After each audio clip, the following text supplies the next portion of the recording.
this is not a simple market anymore. Okay. It's complicated with a lot of moving parts. So what I wanted to do was start with two of the smaller coins, right? I wanted to start with house favorite for DeFi Ren. Okay. Now, one of the things that I'm starting to notice is we have this saying on our show. We say the bigger the base, the higher in the space, right? And I've come to realize after watching some of these coins that the bases that they've built, the accumulation zones, have been bigger than I thought, which is why we're getting stronger price action in many of these things than I would have thought.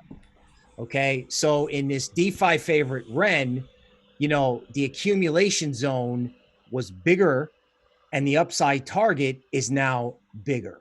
Okay. And where did I get this from? Okay. The thing we've all been waiting for, it's Chainlink. Okay.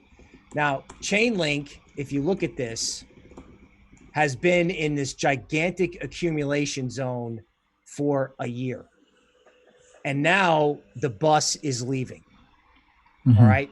So I know Chainlink's going up, but I want to take a minute to say what I think it means. Now, say a year ago, I would have said for this alt season to continue, we need Ethereum to wake up and start moving. Now, I've got some charts on that. That could happen, but we're growing old here waiting for Ethereum to move. So what else could happen that could help, say, Stellar, Cardano, and all these other coins that have really decent charts, Cosmos, etc. What big event other than an Ethereum rally to 400 could unfold that could help alt season go? All right. Now, I think the answer is to say that Chainlink does a compound, meaning the market cap of this, the price target's 8. That's just off the chart. And I'm sure you maybe can YouTube a video of somebody else's price targets on Chainlink. They're sort of enormous. So I'm painting a picture of, well, Ethereum could lead or Chainlink could lead. And Chainlink's market cap could go up so much that it triggers a lot of speculation and a lot of buying in things like Cardano and Stellar and all those other coins, right? So alt season can continue, surprisingly, if the big coins move. It's preferable if it's Ethereum. It'd be great if it was Cosmos, but at the moment, it looks like Chainlink. Now, one chart I didn't show is sort of like a conclusion. I noticed a DeFi project, Kava, took off last week. Now, yes, there's some talk about that. Yes, it was maybe the pump of the week in DeFi.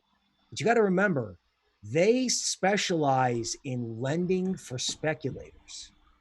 Okay. So when lending for speculators takes off, it's an idea that maybe this whole rally can broaden out.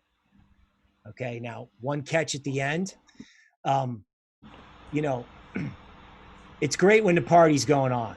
The party's usually best right before it ends. So, right. So, I mean, yeah. If Amen to that. if Chainlink moons, okay, it could continue. If Ethereum moons, it's much more sustainable.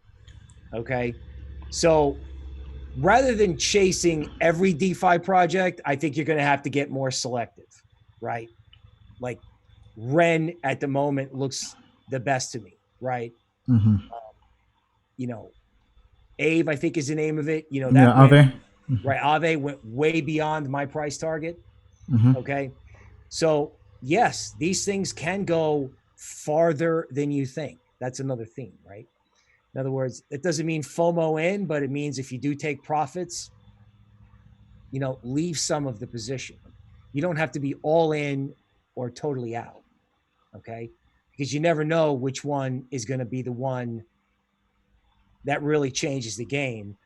And again, if Compound's market cap was so enormous at one point, the same thing could happen in Chainlink.